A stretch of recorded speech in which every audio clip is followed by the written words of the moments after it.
How's it going out there, YouTube? My name is Jesse and I am back for another comic book video, and we're still in Quality Month. So for this video, I decided to include some work from Will Eisner. Now, doing the quality videos, I've mentioned his name quite a number of times, and this time we're going to go over two of his more popular creations. Popular as in, I believe they're still printing out material on them today. Now, I'm not going to try and include any of the history from any of the other publications that they've been in. A lot of times when people's history keeps extending so far, a lot of their path gets changed.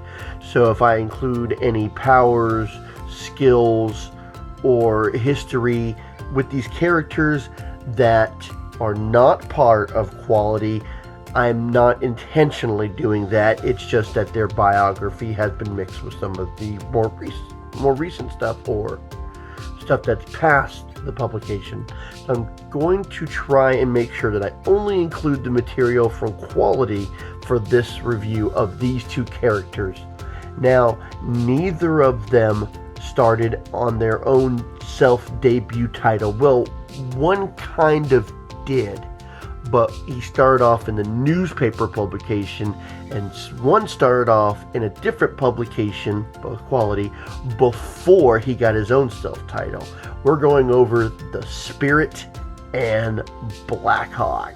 Yes, two of Will Eisner's most popular creations. Now, doing the history for BlackHawk, it looks like he might have consulted more than it was his creation, but he is credited with it, so we're going to give that to him. And of course the Spirit. So we're not going to include anything from what Frank Miller did in that movie. I've even included it on one of my list of worst superhero non-Marvel DC movies. Anyways, we're not going to go into any of that, but let's go over the Spirit and BlackHawk as Quality Month continues.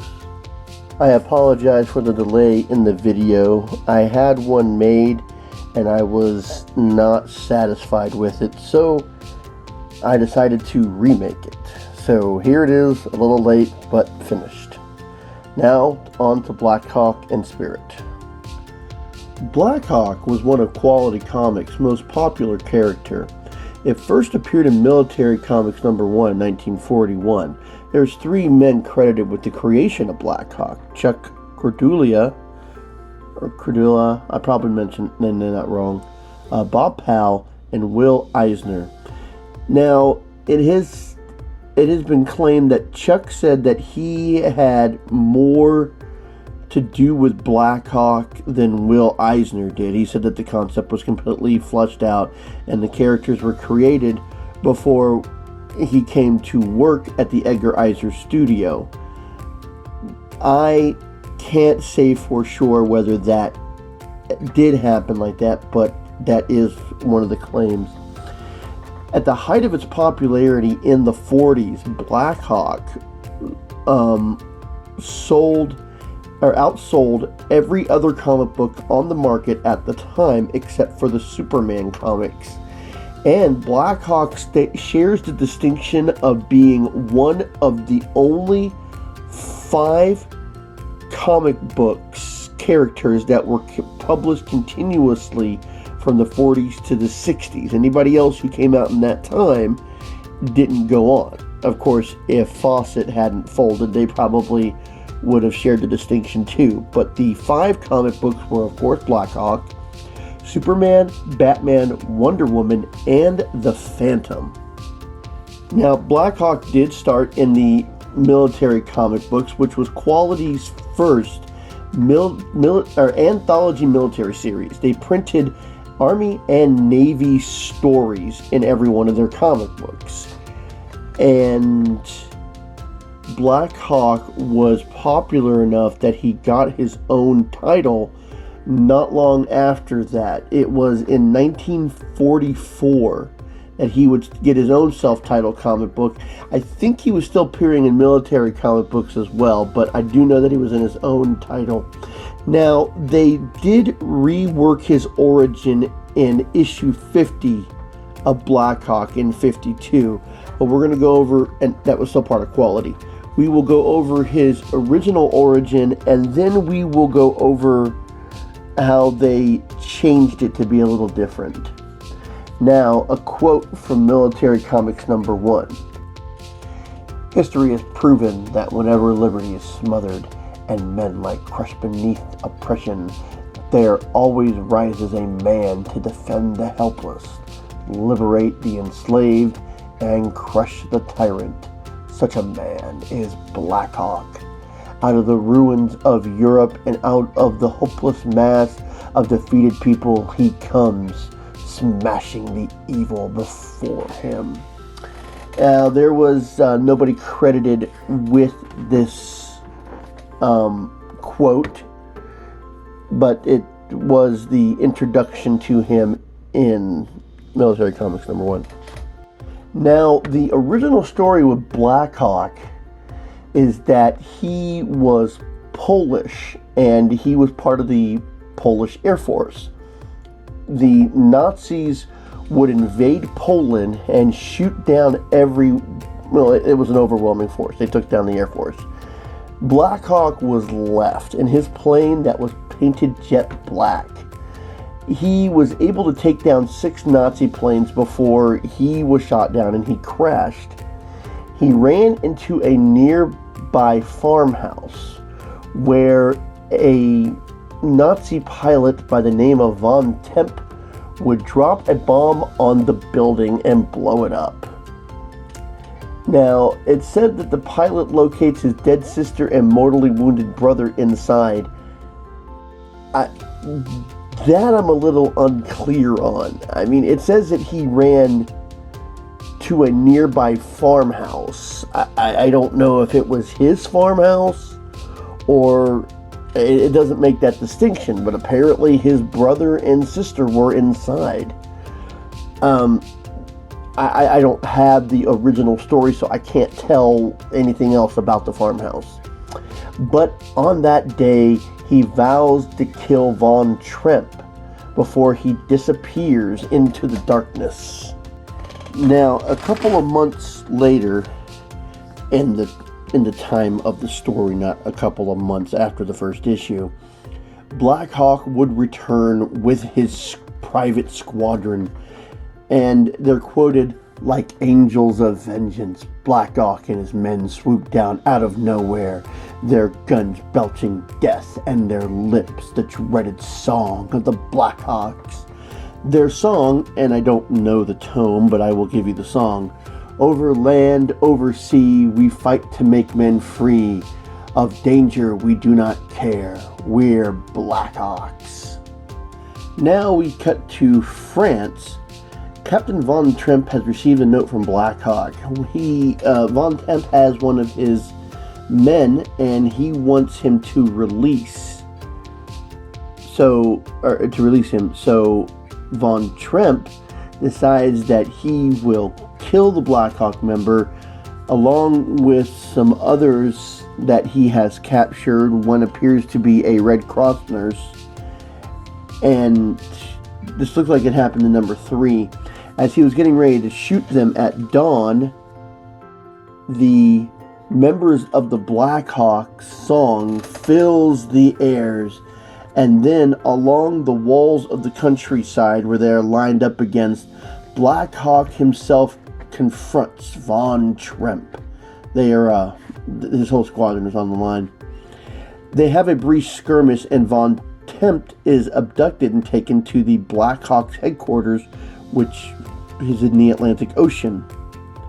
This is where BlackHawk challenges Von Tremp to an aerial duel. Now, both being very accomplished pilots, they shoot each other's plane down and they crash. Now, both of them are hurt from the battle, and they find each other, they pull out guns, and Von Tremp would die in a hail of bullets. Now, in the first issue of Military Comics, the other members of the BlackHawk squadron were only alluded to. They weren't even given names or really any descriptive features. It wasn't until #2 that they started to expand the rosters, and they would introduce the 5 members of what would normally be the 7 members teams. So it would be BlackHawk, and along with BlackHawk would be Stanulus, Andre, Olaf, Hendrik, who was Hendrickson within a few issues, and Zeg. Now there was also a 6th member named Boris is also shown, but I don't know how long he stayed as part of the team. Now, in Military Comics number 3, they get kind of a Chinese mascot named Chop Chop. He apparently crashes on their island looking for help. They don't go into great details about this here. Now, they would have their first member death on the pages of number 3, Andre, who dies in an avalanche and also buries a number of Nazis at the time. In number 9, they are down to 5 plus Chop Chop, which gives them 6. Zeg is absent at the moment. We don't know where he's at. And they cross the path with the mysterious man in the iron mask, who actually turns out to be Andre, who was horribly disfigured but is an enemy of the Nazis. Now, in Military Comics number 11, we would get the most well-known roster of the team, which is, of course, BlackHawk himself, Olaf, Chuck, Andre, Stanulus, Hendrickson, and the mascot Chop Chop. Apparently, at this time, Andre has had his face reconstructed. Now, in number 50, in BlackHawk number 50, in 1952, they changed the origin of BlackHawk. A lot of things would stay the same, but they would change the origin a little bit and expand on some of the other members more. In BlackHawk number 50, the Nazis still invaded, and BlackHawk was no longer Polish, but a Polish-American volunteer to fly for their Air Force. His sidekick was Stanulus, quoted as a brilliant young student from the University of Warsaw. After he was defeated by the Nazis, he tries to flee to Russia to find out that they're invading the East, so he tries to join RAF, the Royal Air Force, which is Britain's Air Force. When he finds himself in London, he reunites with Stanulus, and they meet the 4 other members who would eventually join them, as that would eventually become part of the BlackHawk team. Chuck, who is another American volunteer. Hendrickson, he was an escapee from a concentration camp, so I'm not sure about his origin. Olaf was a Swede, and he fought for Finland against the Russians, and Andre, who was a Frenchman. The 6 of them wanted to join RAF, the Royal Air Force, since they weren't British. They were held up by miles of red tape. Finally, BlackHawk just says, screw it, let's go out on our own. They pool their resources together, and they get their own set of planes, and they set up the base in the Atlantic Ocean, which would later become the Pacific Ocean. So that's when we would have our team of BlackHawk. Later, they would show that Chop Chop, well, they were joined by Chop Chop. I don't know what the reasoning of him joining this time was, but he fled China when Japanese was overpowered by the Nationalist Army. He first acts as the team cooks, but he becomes an expert pilot and a full member of the team. and that is BlackHawk.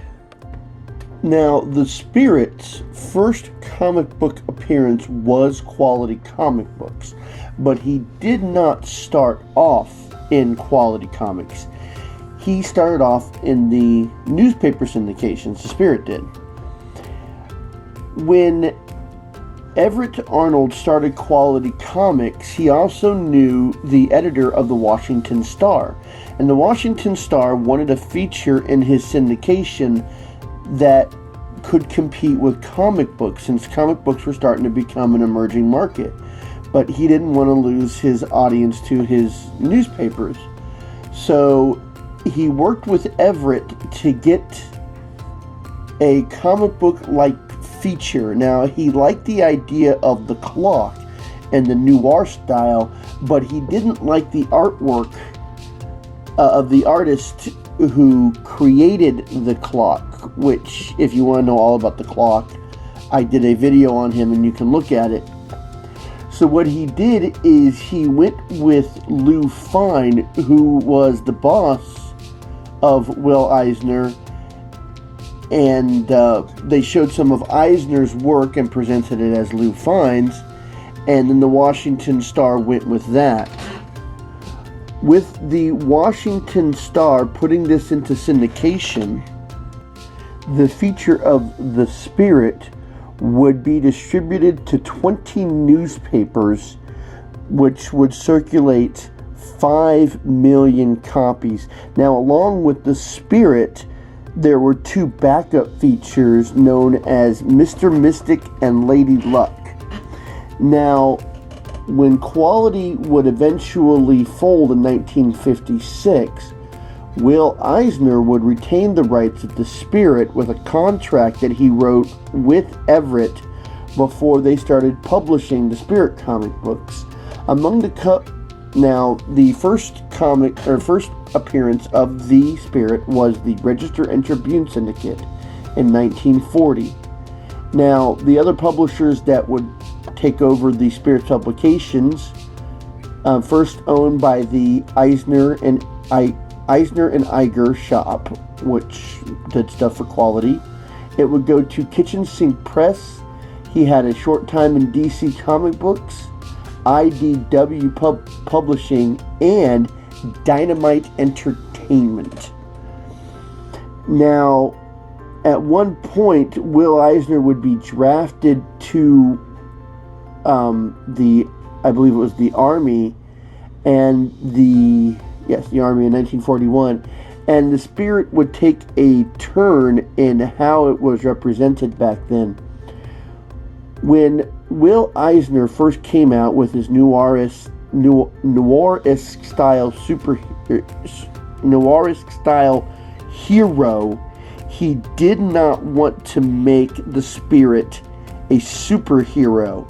He wanted the Spirit to be a backup to the world that he was creating for the Spirit.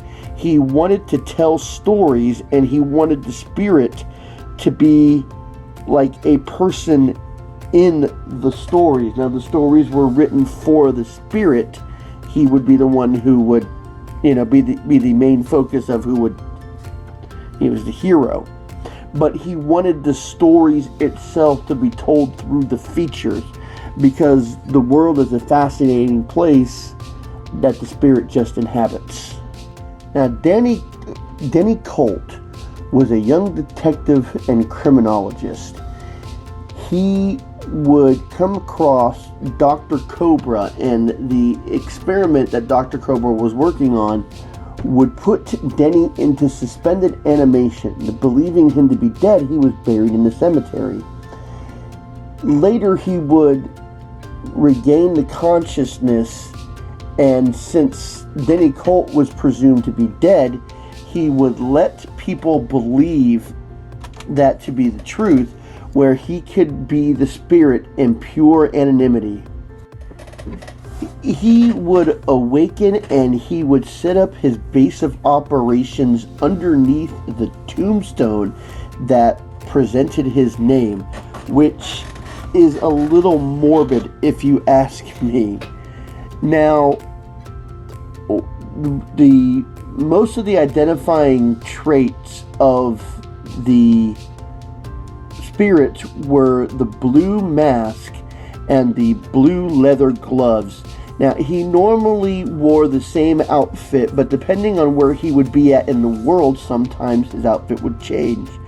But it was normally the mask and the gloves, a business suit and a fedora, plus sometimes a white shirt and a red necktie. Now, they started him off in New York City, but they changed the city to Central City. That way that he could go all over the world and encounter different adversaries based on the part of the world that he was in. The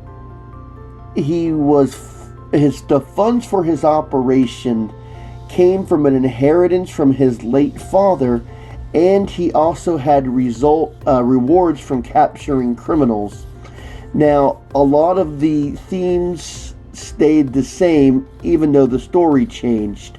Some of the things that remained constant were the mask and gloves, the relationship that he had with the police commissioner's daughter, who was a proto-feminist. I think that was an early feminist. The annual Christmas spirit stories, which happened every year, and the overarching villain or adversary of the spirit, the octopus, who was never, his true face was never shown. He was just identified with his distinctive purple gloves.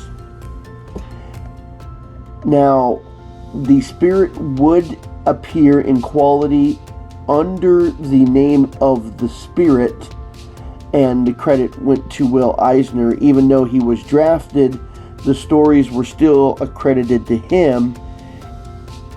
And I believe that when he retained the rights, that he still held on to the rights until he passed away. I don't know where the rights went to after that. Another thing that was always a main staple in the early spirit stories was his partner, Ebony White. I'm not going to get into this character. The characterization of Ebony White is a horrible racial stereotype, and Eisner was even criticized for the way that Ebony White was depicted, so we're not going to get into that. Ebony White was African American and the chauffeur, but you can see by the pictures here that it wasn't, I guess it was a different time back in the 40s, but something like that would just not fly today. I mean, it would be rallied against so hard if something like that came out today. I hope you enjoyed this video. I hope this may have taught you a little thing about these two characters. If you did like this video, go ahead and hit that like button. If you know anybody who's a fan of quality, you can tell them to watch these videos. But I hope you learned a little bit, and I'll be back with some more of Quality's popular characters. Until next time, I'll be seeing you.